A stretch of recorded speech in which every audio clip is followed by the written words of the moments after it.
Hi friends, आज के video में मैं बात करने वाला हूँ जो भी फ्रेशर स्टूडेंट्स है, जो भी डीईटी, जीईटी, पीजीईटी, जो भी कोई भी कंस्ट्रक्शन कंपनी को अगर ज्वाइन कर रहे हैं, जैसे हो सकता है एल&डी कंस्ट्रक्शन हो गया, या फिर टाटा ग्रुप हो गया, या फिर टाटा प्रोजेक्ट्स हो गया, या फिर एपकॉन हो गया, या फिर शाहपुर जी पलंजी हो गया, या फिर कोई भी कंस्ट्रक्शन साइट हो जैसे कि अडानी हो, रिलायंस हो, कोई भी कंस्ट्रक्शन सेक्टर की कंपनी हो, अगर वो ज्वाइन कर रहे हैं एज अ फ्रेशर, तो उनको कौन सा जो 10 मिस्टेक्स है वो उनका जो करियर है वो मतलब डैमेज कर सकते हैं। उनकी वजह से क्या होता है, उनका रेपुटेशन डाउन हो जाता है। तो कंस्ट्रक्शन सेक्टर में एज अ फ्रेशर आपको कौन सा मिस्टेक्स नहीं करना है और कौन सा मिस्टेक्स एज अ स्टूडेंट करते हैं स्टार्टिंग में, during the starting of their career, तो वो कैसा मिस्टेक्स को आपको कैसे अवॉइड करना है, तो मैं आज के वीडियो में यही के रिगार्डिंग बात करने वाला हूँ। ठीक है दोस्तों, जो भी मिस्टेक्स है स्टूडेंट जो भी करते हैं, तो वो मिस्टेक्स को आपको कैसे अवॉइड करना है, तो इसके लिए मैं आज का ये वीडियो बना रहा हूँ। जो पहला मिस्टेक है कि not reading the drawings properly before starting of the work.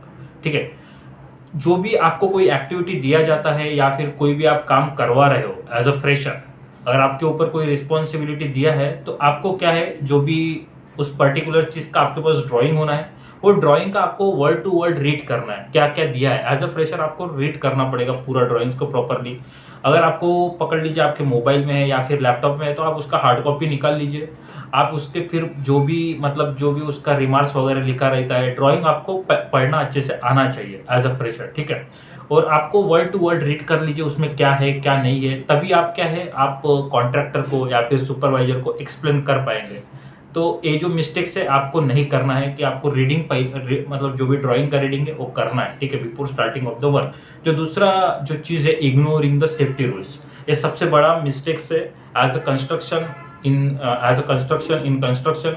अगर आप इंजीनियर हो तो आपको सेफ्टी पहनना ही पहनना है। ठीक है, अगर हेलमेट, जैकेट, जो भी शूज़ है, जो भी जिस कंडीशन में आपको काम दिया गया है उस जगह का जो भी सेफ्टी नॉर्म्स है आपको फॉलो करना पड़ेगा। ठीक है, ये कंस्ट्रक्शन में या फिर कोई भी इंडस्ट्री में जाओगे आप, कोई भी, तो फर्स्ट आता है सेफ्टी। आपको सेफ्टी से काम करवाना है, आपको खुद का भी सेफ्टी रखना है, आपके अंडर जो भी पीपल्स आ रहे हैं, जो भी वर्कमैन्स आ रहे हैं, आपको उनका भी सेफ्टी रखना है। ठीक है, तो सेफ्टी को कोई बाईपास नहीं कर सकता, सेफ्टी से ऊपर कोई नहीं रहता है। अगर आपको कोई बोलता है कि बिना सेफ्टी में भी चल जाएगा, तो आप उनको बोल दीजिए कि आप मेरे को मेल कर दीजिए करके। कोई, क्योंकि सेफ्टी से कोई भी कॉम्प्रोमाइज नहीं कर सकता। ठीक है, अगर मतलब कोई भी इंसिडेंट होता है तो आपको पहले पूछा जाएगा वो लोग का सेफ्टी के बारे में, उसका स्क्रीनिंग हुआ है नहीं हुआ है, मतलब बहुत सारे चीजें रहता है।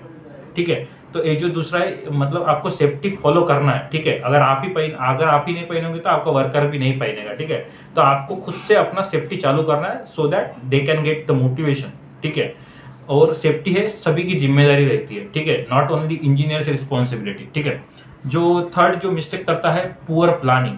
अगर आपको कोई भी वर्क असाइन हुआ है तो आपको उसका प्रॉपर प्लानिंग करना पड़ेगा एज अ फ्रेशर।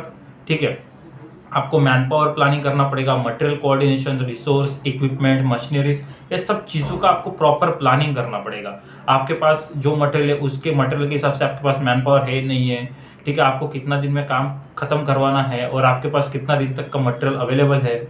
और अगर कोई साइट में कोई कंस्ट्रेंट होता है, अगर कुछ छोटा सा मटेरियल की वजह से कभी कभी पूरा काम बंद हो जाता है, तो वो सब आपको ध्यान रखना पड़ेगा। आपको मटेरियल का प्लानिंग है, जो भी मैन पावर का प्लानिंग है या फिर रिसोर्स का प्लानिंग है, ये सब चीज़ों के बारे में आपको ध्यान देना पड़ेगा, आपको उसका लिए प्रॉपरली प्लानिंग करना पड़ेगा।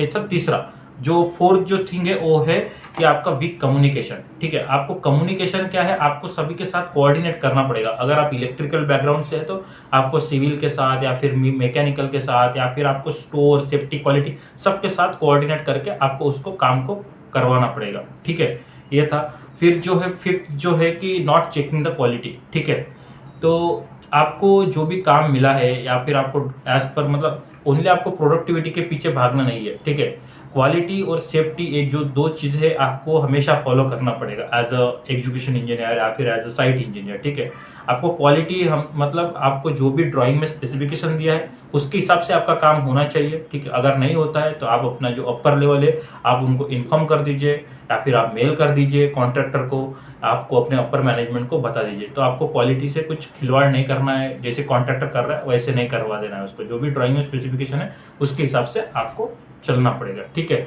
जो फिर जो सिक्स्थ थिंग है, पुअर टाइम मैनेजमेंट। ठीक है, पुअर टाइम मैनेजमेंट, आपको क्या है, अपने हिसाब से काम नहीं करवाना है। आपको जो भी डेली का जो भी प्लान मिलता है, जो भी टास्क मिलता है, आपको उसके हिसाब से, जो प्रोजेक्ट के शेड्यूल के हिसाब से रहता है कि आज के डेट में क्या काम होने वाला है, तो आपको उसके हिसाब से, टाइम के हिसाब से चलना पड़ेगा। आपको टाइम मैनेज करना पड़ेगा, ठीक है। और टाइम के हिसाब से आपको मैन पावर, मटेरियल, रिसोर्स, जो भी चीज़ लगता है वो सब चीज़ आपको बढ़िया से ये करना पड़ेगा, मैनेज करना पड़ेगा, ठीक है। और है कि जो 7th है कि not maintaining the reports as a fresher. तो आपको क्या करना है, मतलब मिस्टेक्स करता है कि आप अपना जो डेली जो प्रोग्रेस रिपोर्ट है, मैन पावर रिपोर्ट है, या फिर आपका जो प्रोग्रेस रिपोर्ट हो गया, मैन पावर रिपोर्ट्स हो गया, जो भी बिलिंग हो गया, ये सब का आपको रिपोर्ट्स, चेकलिस्ट का रिपोर्ट, ये सब रिपोर्ट्स आपको रखना पड़ेगा जो भी काम करते हो। तो आपको जो भी अभी आप अगर एज अ फ्रेशर ज्वाइन करने वाले हो, तो ये सब चीज़ों के बारे में आपको पहले से पता रहेगा, तो आपको बड़ी आसानी होगी। आपको अपना जो भी रिकॉर्ड्स है वो सब आपको बढ़िया से मेंटेन करना पड़ेगा, ठीक है। फिर जो है कि जो 8th जो मिस्टेक है, hesitating to asking the question to the senior, ठीक है। अगर आपका कोई सीनियर है, आपका कोई बॉस है, अगर आपका कोई मैनेजर है, तो आपको क्या है ना, क्वेश्चन पूछने से उनसे डरना नहीं है। आपको अगर नहीं समझ आ रहा है तो आप उनसे पूछिए, बार बार पूछिए, ठीक है। वो आपको बताएंगे, ठीक है। और आपको ऐसा नहीं है कि मैं नहीं बताऊंगा, ऐसा नहीं है। आप उनको अगर पोलाइटली पूछेंगे तो वो लोग आंसर करेंगे, ठीक है। तो आपको क्वेश्चंस पूछना है, अगर आपको कुछ भी चीज़ समझ नहीं आ रही है तो, ठीक है, तो आपको मतलब हेजिटेट नहीं करना है, क्वेश्चन नहीं पूछना है, आपको पूछना है अगर आपको समझ में नहीं आता है, ठीक है। ये चीज़ आपको बढ़िया से करना पड़ेगा, ठीक है। आपको क्वेश्चन पूछ लीजिए, वो लोग आपको आंसर दे देंगे, उससे आपका डाउट्स भी क्लियर हो जाएगा और आपको चीज़ें अच्छे से समझ भी आएगी, ठीक है दोस्तों। फिर जो है कि जो 9 जो मिस्टेक जो करता है कि ओनली ब्लेम करता है वर्कमैन के ऊपर, ठीक है, कि पुअर क्वालिटी का काम हुआ, पुअर सेफ्टी से काम हो रहा है, या फिर मतलब वो सब चीज़ों से जुड़ के आपको उसके मतलब आपको ब्लेम नहीं करना है वर्कमैन को, ठीक है, कोई भी चीज़ के लिए, ठीक है। आपको उसका सोल्यूशन फाइंड आउट करना है। अगर गलती से पकड़ लीजिए वर्कमैन ने कुछ गलती किया है, तो उसको नहीं कि ब्लेम ही करते रहो, ठीक है, उसका सोल्यूशन भी आपको ढूंढना पड़ेगा। अगर आप उसको ब्लेम ही करते रहोगे तो उसका जो वर्कमैन का जो भी आपका टेक्नीशियंस हो गया या फिर, तो उनका जो मोटिवेशन है वो सीधा डाउन हो जाएगा और आगे से वो अच्छे से काम नहीं कर पाएगा, ठीक है। अगर मिस्टेक्स हुई है उसका सोल्यूशन दे दीजिए, ठीक है, वो सही से हो जाएगा, ठीक है। फिर जो लास्ट जो मिस्टेक है कि stopping the learning after joining.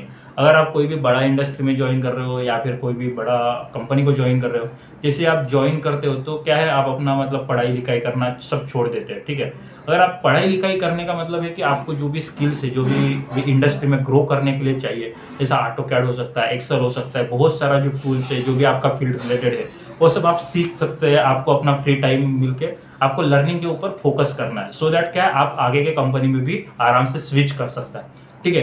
ये जो भी मैंने बोला है कि जो भी फ्रेशर स्टूडेंट है, जो भी डीईटी, जीईटी, कोई भी कंस्ट्रक्शन इंडस्ट्री में जो भी फ्रेशर एज ए ज्वाइन करने वाला है एज ए साइट इंजीनियर, तो आपको ये सब मिस्टेक्स नहीं करना। अगर आप ये चीज़ मिस्टेक्स करते हो तो आपका जो फ्यूचर रेपुटेशन है वो कम हो जाएगा और आपका इंडस्ट्री में या फिर जो भी आपका कोवर्कर्स है उसमें आपका नाम भी खराब हो जाएगा, ठीक है। आपको अपना रेपुटेशन, आपका नाम अच्छे से करके रखना है, ठीक है। अगर कोई आपको कोई कुछ बोलता है तो आप उसको मतलब अगर आपका सीनियर है आपको उसकी बात सुनना है, आपकी ना कि उसको उल्टा जवाब देना है, ठीक है।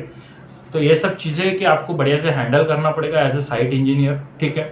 आपको ये सब मिस्टेक्स नहीं करना है, ठीक है। और क्या है, कभी कभी आपका सीनियर ही आपको हेल्प करता है, अगर आप कोई भी मतलब स्विच वगैरह करते हैं, जॉब्स वगैरह, तो क्या है, आपको सबसे बढ़िया से रिलेशन मेंटेन करके रखना है, ठीक है दोस्तों। अगर दोस्तों मेरा जो ये वीडियो अगर आपको पसंद आया है तो मेरा जो यूट्यूब चैनल है खुशहाल मोरकर करके, आप प्लीज़ उसको सब्सक्राइब कर दीजिए, लाइक कर दीजिए और अपने दोस्तों के साथ शेयर कर दीजिए, जिससे मेरे को मोटिवेशन मिलता है कि और भी वीडियोस क्रिएट करने के लिए, ठीक है दोस्तों। मैंने जीईटी, पीजीटी और डीईटी के लिए व्हाट्सएप ग्रुप बनाया है, ठीक है, तो आप उसमें ज्वाइन हो सकते हैं, ठीक है, जो भी सिलेक्टेड कैंडिडेट्स के लिए है ये सब, ठीक है। तो आप उस व्हाट्सएप ग्रुप को ज्वाइन कर लीजिए, रेगुलर मैं अपडेट उसमें डालता रहता हूँ, ठीक है दोस्तों। और thank you friends for watching this video.